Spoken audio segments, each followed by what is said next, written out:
Ndodhi ajo që nuk pritej ish banorja ka hedhur në gjyq produksionin e Big Brother zyrtarisht, por tani çfarë pritet? Anisa Veseli ka hedhur në gjyq produksionin e Big Brother VIP Kosova për mashtrim, duke qenë se i ka premtuar një trajtim të ofruar falas për tyre për shërimin e saj. Gjatë qëndrimit në shtëpinë e Big Brother VIP, banorja ndau me publiku një rrëftim të dhimbshëm të jetës së saj, teksa tregoi se vuan nga sëmundja e skoliozës, trajtimi të cilës kërkonte 200.000 euro. Sa kaq produksioni i Big Brother VIP i premtoi Anisës trajtimin e sëmundjes,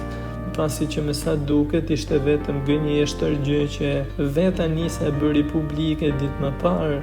E tashmë ajo ka marrë vendimin për ta hedhur në gjyq produksionin, teksa mante një postimi në rrjetet sociale ajo shkruan: pas premtimeve të rreme, mashtrimeve të publikut në emisionin Big Brother VIP Kosova nga Klan Kosova, pasi më është ofruar një trajtim mjekësor i plot për mua, por që ka rezultuar të jetë një mashtrim i pastër,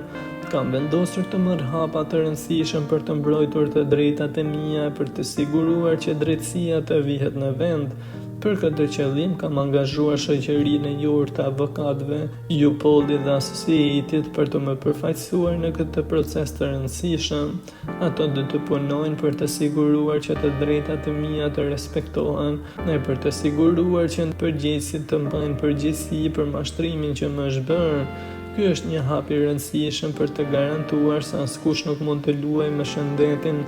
e mirëqenien e njerëzve të pambrojtur.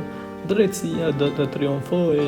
shkruan ajo, teksa ka marrë dhe pëlqimin e mbështetjen e mirë fansave, duke thënë se jo vetëm klinika, por edhe produksioni ka përgjegjësi në një rast të tillë, pasi nuk ka mbajtur premtimin e dhënë.